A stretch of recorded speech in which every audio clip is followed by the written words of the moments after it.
somebody else, Corey Holcomb, because I like Corey Holcomb a lot. I like his realness, his authentic self. You know, you went to his comedy show.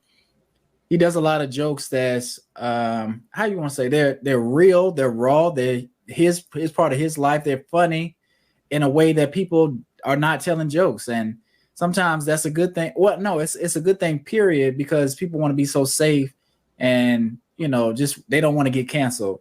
But people were getting on him for what he said about his daughter. Did you see what he was saying? Yeah, I watched this episode today. Mm-hmm. And go ahead. That's the way he feels. And yeah. Hey, he brought some Bible verses and Quran verses. Mm-hmm. Said sometimes your enemy can be your family and your friends. Right.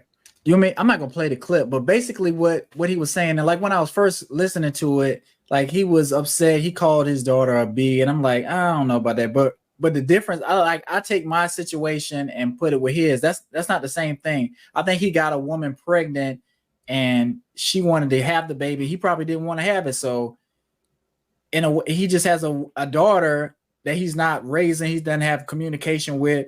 You know, the mother may be feeding lies to the daughter, and she's not grown up in a household with him. So I get how he feels, especially if he sees somebody trying to use him and take advantage, or he sees the qualities in his daughter that he sees in the woman he was with. So I can kind of understand how you feel.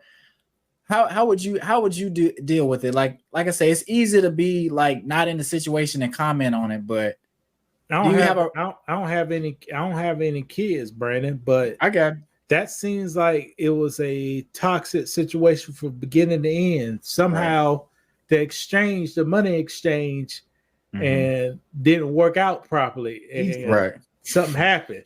Right. So he just impregnated the wrong woman and got to deal with the consequences. Yeah. And I think that's the moral of the story. Like, you have to be careful who you doing these things with. If you're gonna have sex with somebody, cool, but if you have it unprotected, there's a chance you can get this woman pregnant, and then you stuck with this person and this person that you done created a life with. You know, you've had this child, and then that child's gonna grow up, and it's gonna be a dysfunctional relationship between you and her, and you're gonna be over a barrel in a certain way. And he's saying he's not gonna do that. He don't want to have those kind of emotional ties with somebody that he doesn't feel that close with. Well, if he's talking about it, obviously at one time they had a relationship. For sure. Yeah, correct. So I don't know what's going on, but did you read any in the comments? Did you read any comments? Because I think a lot of people are saying they feel the same way. They've been in a situation where their own kids kind of turned on them. I think we talked about it with Boosie too. Like Boosie and his daughter, they kind of going back and forth. The mama turned the kids against them. Right. And that does happen sometimes. And that's why I say it's very important who you have a child with, because I mean, you can't always predict how somebody's going to react, but that's a big decision, and that's a decision that's going to last a long time. So, and that's a girl. See, Brandon got a little daughter. Right. When his daughter turned 26 and she needs some money, what you think I'm gonna do? What you need some money? Brandon need to first say, "Who are you dating?" Right. Okay. Right. But he ain't gonna say that. That's one of my things. Yeah. He ain't gonna say that. But that's what we're gonna think. Well, you need some money. You better not be having sex with nobody. Then he gonna give his daughter some money. Right. I hope that don't happen. But daughters could work on pops. Right. They will. And they get that money. And not to talk bad about my daughter, but like kids have that instinct where they know they can kind of twist and turn you emotionally. And sometimes my daughter will try to do that with my wife, and my wife will check her, and I'll have to check her too. Like, you cannot do that. Like, she'll be like, I wish I want this. And you tell her, no, man, shoot, I just want that thing so bad. Like, you know, trying to be like, I wish I could have it. Like, you know, we all do that as kids, but you cannot try to do that and get those little puppy dog looks and stuff like that, trying to, in a way, manipulate your parents into giving you what you want. Brandon, you need to do that with your mama. I don't know. Probably not, but like I said, I probably hit you. Right, she might. and that's what I tell my daughter too. Sometimes I'm like, some of the things you try to do with me, I couldn't even try to do with my mama because my mama's gonna check me immediately. She's gonna hit me. I'm gonna get a spanking. Like I don't do that with my daughter. Like I communicate with her, but I break down certain things. Like, look, I'm raising you a different way. You don't want me to raise you like how my mom raised you. You know, the results may be better that way, but that's not what we're choosing to do. So just be mindful of that when you try to do the little things that kids do. You know what I'm saying? Like I said, I don't have any problems with my daughter. She's a great student. She listens.